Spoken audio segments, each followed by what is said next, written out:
Bom dia. Graças e paz. Está faltando, né?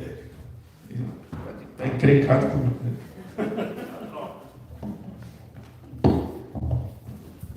Vou desligar você, pronto. Mostrar quem é que pode. Muito bom a gente poder nessa manhã estar mais uma vez juntos aqui para glorificar o nome do nosso Deus, celebrar o Senhor.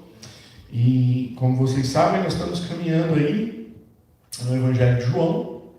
E hoje nós vamos aí terminar o capítulo 8, que é um capítulo tão, vamos dizer assim, desafiador para aqueles que estão lendo o Evangelho de João. É um texto onde Cristo encontra o grupo, encontra pessoas. A gente viu a semana passada, essas pessoas num primeiro momento abraçam a fé, mas é uma fé tão rasa que eles desistem logo no primeiro momento em que Jesus vai ensinar alguma coisa difícil para eles. Tenho certeza que você já viu história de pessoas assim. Pessoas que abraçaram a fé, pessoas que em um momento de emoção disseram que querem Jesus, ergueram suas mãos, se vão num culto mais emocional, vão à frente, eles ali se emocionam, às vezes choram, você fala, poxa vida, tem mais uma pessoa aqui que aceitou Jesus. E aí, quando você começa a falar para essa pessoa a respeito de Cristo, algumas delas falam, não é isso que eu quero. E então elas desistem e elas começam a ir buscar outras coisas, irem para outros lugares. O grupo do capítulo 8 é isso. Jesus fala com eles e eles se entusiasmam. Jesus fala para eles alguma coisa que arrebata-os por um instante. Mas no momento seguinte, quando Jesus vai falar para eles a real natureza de ser cristão, de servir a Cristo, na hora que Jesus vai falar para eles vamos dizer assim, do preço que eles precisariam pagar para isso, alguns começam a dizer, peraí, isso aí que você está dizendo não é assim. Eles não gostaram quando Jesus disse para eles que eles tinham que se arrepender. Eles não gostaram quando Jesus disse para eles que eles não eram filhos de Abraão, de fato. E Jesus acusou a fé antiga deles e isso deu a eles um sintoma assim de, peraí, não gostei de onde eu pisei. Eu achei que eu estava num lugar bom, mas agora eu estou vendo que não é. E então eles começam a discutir com Jesus. E o capítulo 8 todo é um momento em que Jesus refuta esse grupo, tentando mostrar para eles que eles precisavam entender o Evangelho da maneira como ele é, e não da maneira como eles gostariam que fosse. Irmãos, o capítulo 8 de João é a realidade das igrejas em todo o tempo. Em todo o tempo nós vamos encontrar pessoas que querem Cristo, mas eles querem Cristo da maneira deles. Eles querem se relacionar com Jesus no âmbito deles. Eles querem encontrar um Cristo que se adeque àquilo que eles gostam e à maneira como eles têm de viver. E Jesus não se apresenta assim. Jesus vai se apresentar para os discípulos dizendo a ele, quem quer vir após mim, negue-se a si mesmo, tome a sua cruz e siga-me. Jesus nunca deu um discurso aos discípulos dizendo que seria fácil. Jesus nunca chamou pessoas para caminhar com ele dizendo que poderiam viver da maneira como bem quisessem. Jesus quis mostrar quem ele era, mas sempre dando a eles a real noção do que eles precisavam entender sobre Cristo. Aquilo que a gente precisa falar hoje às pessoas é o que você realmente tem entendido sobre Jesus e o que realmente você conectou a sua vida com ele, de fato, com Cristo que se apresenta. E se você não está em perigo, transformando na sua mente ou trazendo para você um Cristo da maneira como você quer. Essa é a realidade de João capítulo 8. E vai terminar hoje com uma das grandes revelações de Jesus a um grupo. Jesus vai terminar o capítulo 8 dizendo para este povo o nome de Deus, eu sou. Eu sou. É assim que eu sou. É esse o eu sou que está sendo apresentado a vocês. O que vocês vão fazer com isso? Então, desde a semana passada nós estamos conversando sobre uma fé frágil. E agora nós estamos diante de novo de pessoas que, Tiago, lá na sua carta, lá na frente nós vamos ver a carta de Tiago, e Tiago vai dizer que essas pessoas são pessoas de ânimo dobre. No capítulo 1 ele fala sobre isso. Que, traduzindo para nós, no melhor português, aí, mais recente, pessoas indecisas, pessoas inconstantes. Tiago está falando sobre fé. No capítulo 1 ele vai dizer assim, olha, pessoas inconstantes e indecisas, elas não sabem pedir a Deus. Elas não vão alcançar a sabedoria porque, no mesmo tempo em que elas querem, no outro momento elas não querem. Elas são inconstantes, elas são indecisas. São pessoas como ondas do mar, que no momento estão lá em cima, no outro momento estão lá embaixo. É natural do ser humano, governado pelo pecado, ter esse tipo de postura. Às vezes, nós vamos dizer e fazer coisas, ou almejar fazer coisas, que de repente a gente se programa e não faz. Isso acontece com você. Acontece comigo. Acontece com você todo 31 de dezembro. Você começa, agora que vem eu vou para academia, eu vou fazer regime, eu vou ler uns 15 livros, eu vou ler a Bíblia toda, eu vou mais aos cultos. E aí quando chega em agosto, você fala, meu Deus, nada do que eu tinha programado eu fiz. Nós somos naturais em programar coisas e abandonar no meio do caminho. Quando isso é feito com coisas corriqueiras do nosso dia e naturais, tudo bem. Agora, quando você faz isso com aquilo que é espiritual, então é um perigo. Você está correndo risco. Como essas pessoas correram, foi uma atitude perigosa que elas tiveram. Então, aqui vemos um grupo que em um momento celebrou a ideia do perdão e da salvação, mas depois voltou atrás. E Jesus continua dizendo e vai dar a este grupo a maior revelação de quem Ele é. Isso é muito importante. O tanto que Jesus vai se aprofundar nesse capítulo para tentar convencer aquelas pessoas do pecado delas e de quem Ele é. Então eu quero começar desafiando vocês a ler esse texto, João 8, capítulo 46, ao verso 59. Capítulo 8 de João, do verso 46 ao 59. A gente tem boletim ali atrás, se você quiser, tem o texto escrito no boletim, tem algumas Bíblias ali também, senão você pode usar a sua Bíblia online, sua Bíblia no celular. Diz assim a palavra do Senhor: quem de vocês me convence de pecado? Digo a verdade porque não creem em mim. Por que não creem em mim? Quem é de Deus, ouve as palavras de Deus. Por isso, vocês não me ouvem, porque não são de Deus. Os judeus disseram a Jesus: será que não temos razão em dizer que você é samaritano e tem demônio? Jesus respondeu: eu não tenho demônio. Pelo contrário, honro meu Pai, mas vocês me desonram. Eu não procuro a minha própria glória. Há quem a busque e julgue. Em verdade, lhes digo que, se alguém guardar a minha palavra, não verá a morte eternamente. Então os judeus disseram: agora estamos certos de que você tem demônio.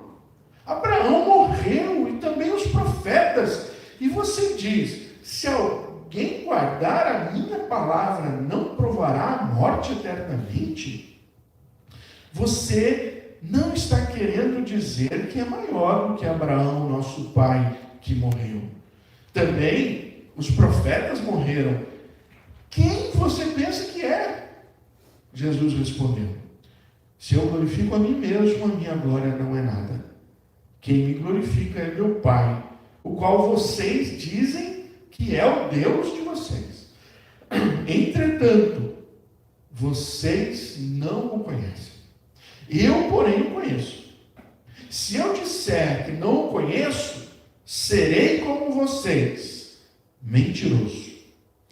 Mas eu o conheço e guardo a sua palavra. Abraão, o pai de vocês, alegrou-se por por ver o meu dia. E ele viu e disse, e ficou alegre. Ele viu esse dia e ficou alegre. Então os judeus lhe perguntaram: você não tem nem 50 anos e viu Abraão? Jesus respondeu: em verdade lhes digo, antes que Abraão existisse, eu sou. Então pegaram pedras para atirar nele, mas Jesus se ocultou e saiu do templo. Vamos orar mais uma vez? Senhor, nós estamos diante de um texto tão profundo, estamos diante de uma revelação tão grande do Senhor, para um grupo que não queria ver quem o Senhor era. O Senhor se declarou a ele. Tenho certeza que o Senhor também quer se declarar a nós nesta manhã, fazer com que a gente encontre o verdadeiro Cristo, o Cristo revelado nas Escrituras, não o Cristo muitas vezes trazido pelas culturas, trazido pelas religiões e até mesmo pelas nossas motivações pecaminosas. Nós precisamos ver o Senhor nesta manhã, o Cristo revelado nas Escrituras. E eu rogo ao Senhor que abra os meus olhos dos meus queridos irmãos que aqui estão presentes, daqueles que estão online, para que esta palavra crie em nós transformação, para a tua glória, honra e louvor, em nome de Jesus eu oro. Amém. Como na semana passada, hoje nós vamos ver sobre aqueles que têm uma fé frágil. E a primeira coisa que eu quero que vocês entendam nesse texto é que deixa claro para nós que quem tem uma fé frágil não recebe a vida eterna. Os que têm uma fé frágil não recebem a vida eterna. O convite de Cristo é para guardarmos a sua palavra. No versículo 51 ele deixa isso muito claro. Se vocês guardarem as minhas palavras, vocês não vão morrer eternamente. Ele fala porque esse é o desafio da nossa vida. Guarde as minhas palavras. Guarde as minhas palavras. Você tem alguma coisa na sua casa que você guarda muito bem? Você tem alguma coisa que você tem tanto apreço que você fala assim, não, eu vou guardar? Vou contar uma esquisitice da minha mãe. Espero que ela... Não, eu não guardo. Ele não guarda nada. O Márcio não, é verdade. O Márcio, eu sou testemunha. Vou contar uma esquisitice da minha mãe. Mãe, perdão, se você não tem isso. Minha mãe, e eu já passei várias vergonhas, né? A maior foi com a Letícia, minha namorada na época. Ela vai em cima do guarda-roupa dela, tem uma mala, ela pega e ela tem meu último body, eu não sei o que é aquilo, se é o primeiro ou se é o último. Ela tem o sapatinho que eu usava, vou até dar pro Pedrinho lá, que o Pedrinho está sem sapatinho, vou dar o meu para ele. De 78, hein? Ela tem um monte de coisa de quando eu era menino. Eu fui o último filho dela, não sei porque ela se apegou a isso, né? Acho que foi dessa ideia. Mas ela tem um primeiro corte de cabelo do meu primeiro sobrinho, primeiro neto dela. Ela pegou um chumacinho e colocou num plastiquinho e está lá dentro da mala. Aquela mala, quando ela morrer, ninguém nem vai tocar naquilo. Então, assim, são coisas que para ela tem um significado. Às vezes ela passa anos sem mexer naquilo, mas ela tem um significado, ela guarda aquilo. Está lá, é precioso para ela aquilo. Você tem alguma coisa que você guarda? Tem uma coisa que é muito preciosa para você e você fica ali guardando? Jesus disse que você devia fazer isso com a palavra dele. Jesus disse que você devia guardar a palavra dele, esconder ela, proteger, não deixar ela ser tirada de você. Sabe por que ele diz isso? Porque no versículo 55 ele diz: eu ouço a palavra do meu Pai e as guardo. Então Jesus está dizendo que ele dá um testemunho daquilo que ele faz para que você faça também. E aqui ele diz para os ouvintes dele: se eu falar tudo para vocês, se vocês ouvirem e vocês guardarem a palavra que eu dou a vocês, vocês não vão morrer eternamente. Esse é o papel de Cristo. Ele veio trazer uma revelação que alterava ou aumentava muito mais a revelação revelação que os judeus tinham. E eles não conseguiram ver. Eles não conseguiram entender que Jesus estava trazendo um grande presente para eles. Essa não é a primeira vez que Jesus menciona a ideia de guardar a palavra dele. Também não é a última. Nós vamos ver nos capítulos 14 e 15 de João, aqui alguns cultos à frente, o quanto isso está em torno da mensagem de Jesus. Guardem as minhas palavras, guardem as minhas palavras.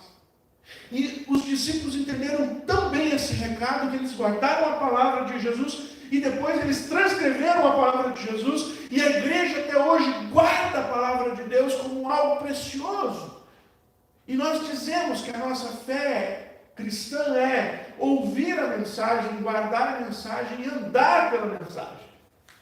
Tanto é que o slogan da fé evangélica é que nós ouvimos a palavra, guardamos, andamos, porque a palavra de Deus é a nossa regra de fé e prática. Nós não temos uma outra regra de fé e prática. Quando chega um esquisitão falando alguma coisa em nome de Jesus que não está na palavra, a gente diz, escanteia esse. Esse não serve. Quando alguém vem pregar alguma coisa que não está na palavra, a gente diz, não serve. Porque nós entendemos a mensagem de Jesus. Olha, vocês precisam ouvir a minha palavra, guardar a minha palavra e andar nela. Esse é o nosso desafio. Foi o que Jesus desafiou essas pessoas, mas elas tinham uma fé frágil, e uma fé frágil não consegue a vida eterna. Quando Jesus diz para estes ouvintes guardarem a sua palavra, não é nada novo para eles. Olha só, o Antigo Testamento está repleto desta ordem. Olha o que diz o Salmo 119, versículo 11. Guardo a tua palavra em meu coração, para não pecar contra ti. Salmo 119, 11. Guarda a tua palavra no meu coração, para não pecar contra ti. Os judeus sabiam da observação de guardar a palavra de Deus. Ainda o Salmo 119, no versículo 57, diz: o Senhor é a minha porção, eu disse que guardaria as tuas palavras. Então, aquele povo que está ouvindo Jesus sabe dessa ordem. Já é uma ordem do Antigo Testamento. Olha o conselho de Provérbios, capítulo 7 de Provérbios, verso 1. Meu filho, guarde as minhas palavras e conserve os meus mandamentos em seu coração. Guarde as minhas palavras e conserve os meus mandamentos em seu coração. Além dos primeiros 5 livros da Bíblia, olha o que Deuteronômio 29, 9 diz. Portanto, guardem e cumpram as palavras desta aliança, para que vocês prosperem em tudo que fizerem. Ainda em Deuteronômio, capítulo 32, verso 46. Guardem no coração todas as palavras que hoje testifico entre vocês. Guardem no coração todas as palavras. Veja, não é uma novidade quando Jesus diz às pessoas guardem as minhas palavras. Eles já estão cientes de que isso era algo que tinham que fazer na fé deles. Agora, uma fé frágil é frágil porque não consegue guardar a palavra de Cristo. Uma fé frágil porque ela arruina a primeira dificuldade. Esses aqui, eles na primeira dificuldade, eles decidiram que não podiam mais guardar. A fé frágil não guarda a palavra porque ela está envolvida com outras coisas.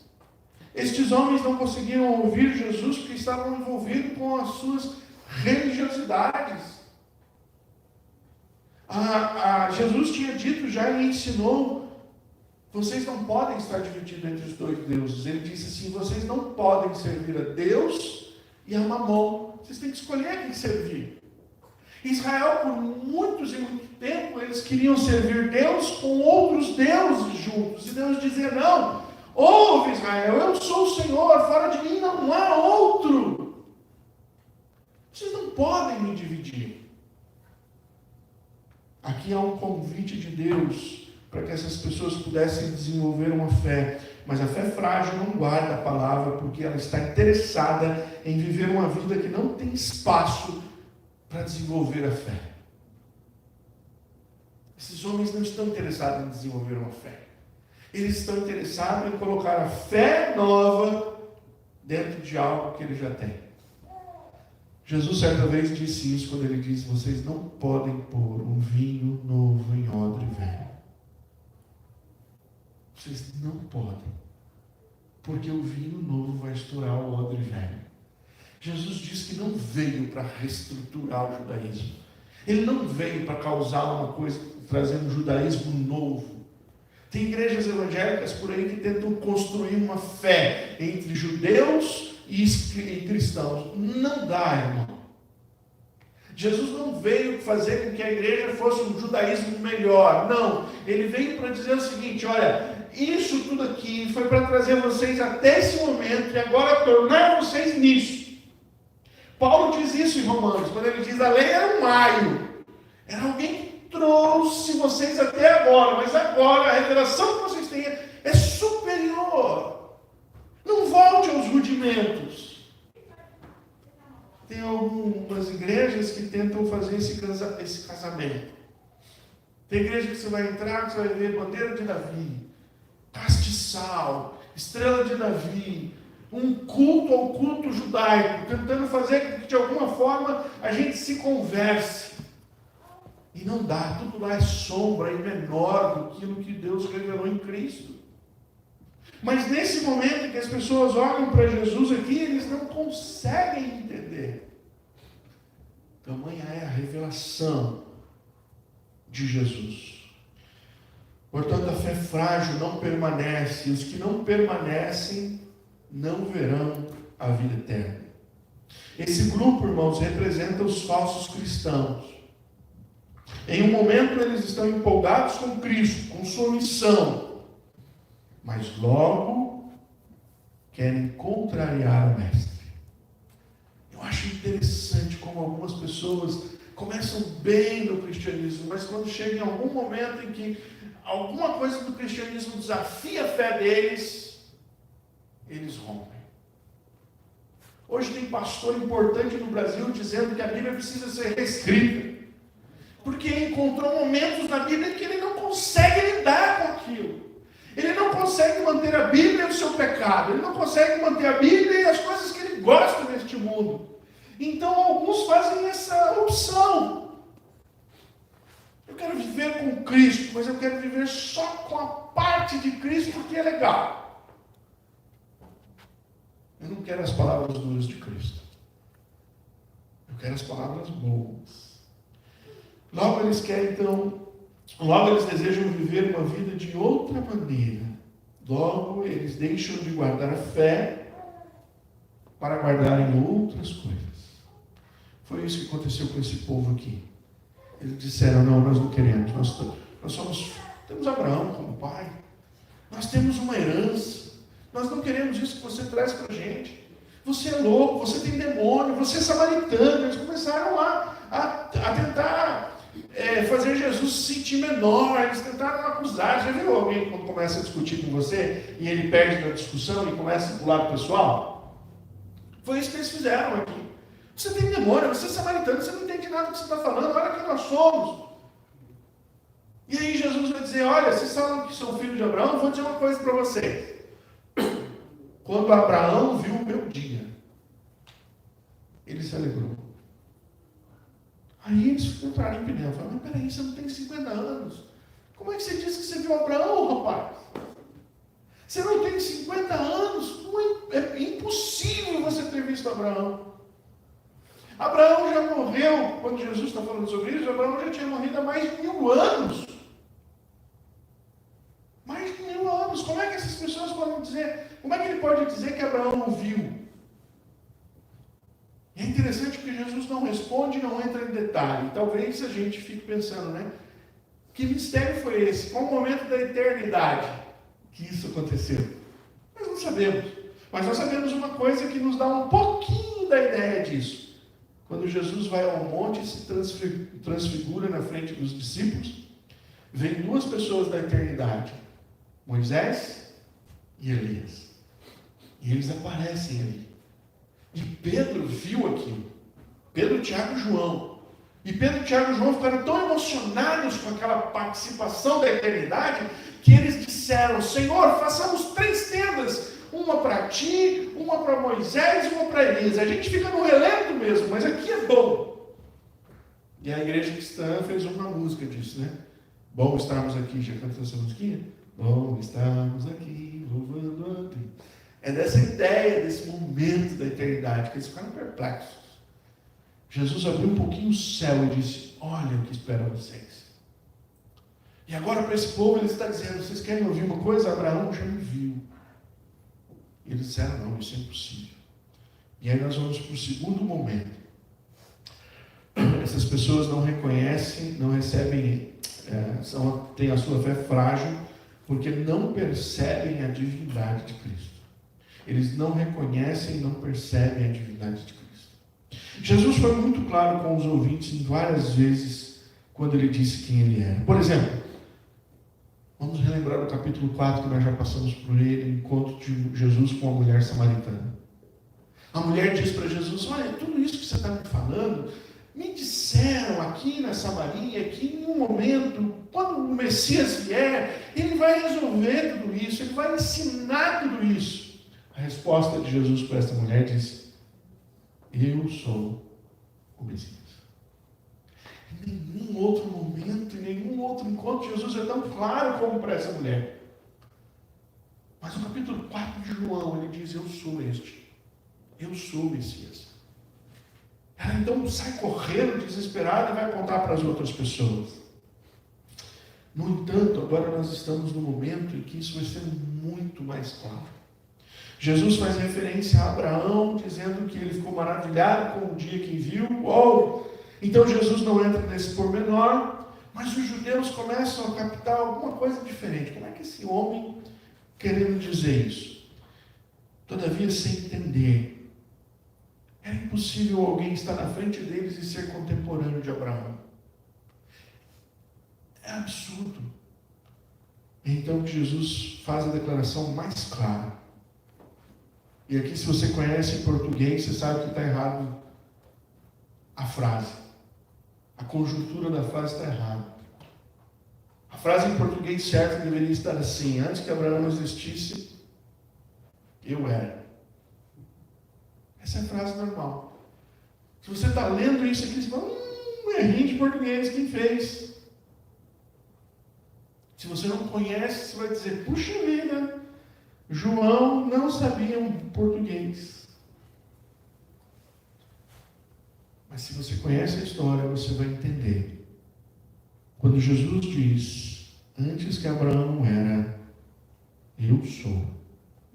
Jesus assume o nome dado para Deus. Quando ele disse para aquela mulher samaritana: eu sou Cristo, agora ele está dizendo para o povo de Deus, os judeus, que ele é o povo que libertou eles do Egito. Como assim?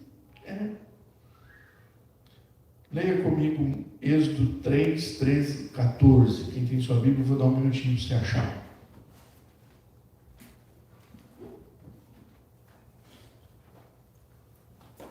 Moisés vai ter um encontro numa sarça ardente. Ele está no deserto e ele vê lá uma moita. Vamos pôr o nome assim para vocês entenderem melhor. Ele acha estranho, porque aquela moita está pegando fogo. E você já colocou fogo em moita? Pode revelar o seu pecado, não tem problema. Sabe, você tem cara de quem faz isso. Você pôs o fogo, de repente, vira cinza. É seco, é assim, não tem graça. Pega junto um monte de capim velho lá atrás da sua casa, põe fogo, vira cinza. Moisés olhou, a moita está pegando fogo. Passa 10 minutos, a moita está pegando fogo. 20 minutos, a moita está uma coisa assim. O fogo não acaba e a moita não acaba. Moisés chegou mais perto para olhar aquele momento importante. Poderia mudar a ciência. Quando Moisés chega um pouco perto, Deus diz: para. Moisés parou, falando: pronto, agora a moita que está pegando fogo, ardendo, tem uma voz. E então ele diz, o texto, que ele viu que é o anjo do Senhor que ali está. O anjo do Senhor diz para ele: tira a sandália dos pés, vem para perto, porque o lugar em que você está pisando é santo.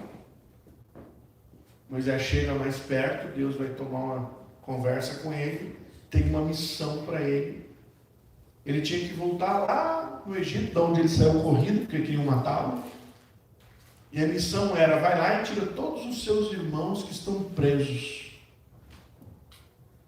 Moisés diz assim: beleza, volto lá, tiro todo mundo. Quem está mandando? Quando eu chegar lá, quem está mandando? Esse é o texto que nós vamos ver. Olha lá.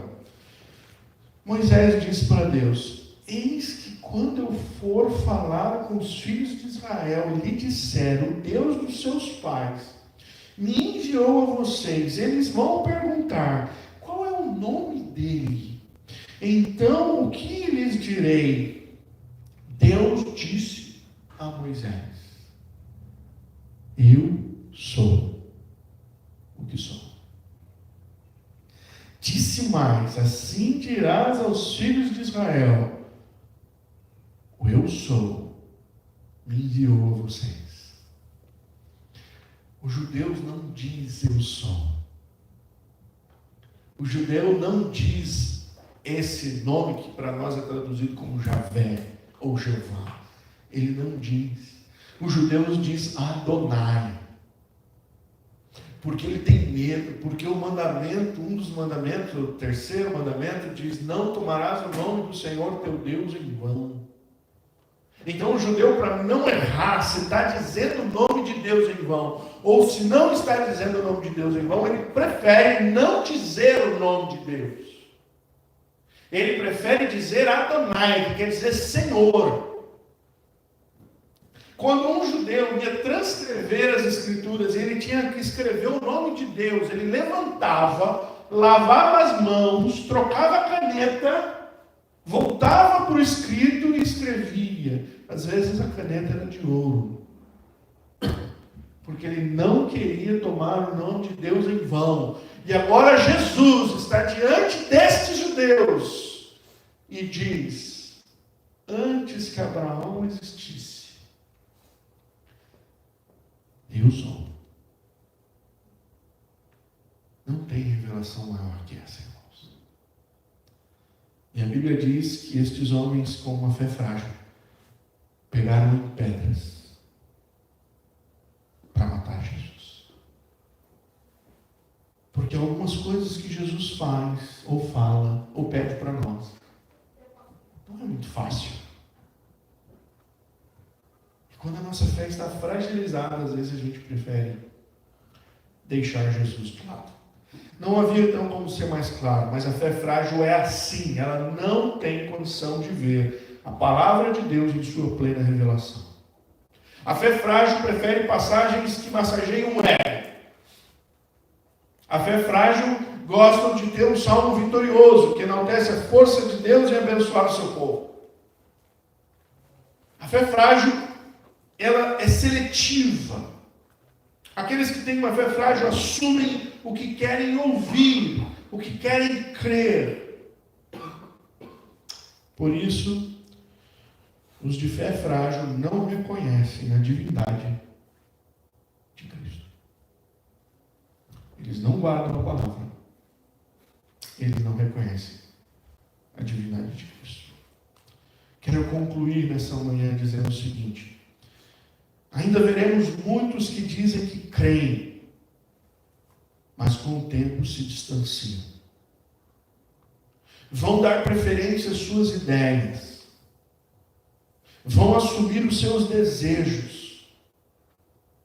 Vão se distrair com as suas próprias crenças, filosofias e mantras.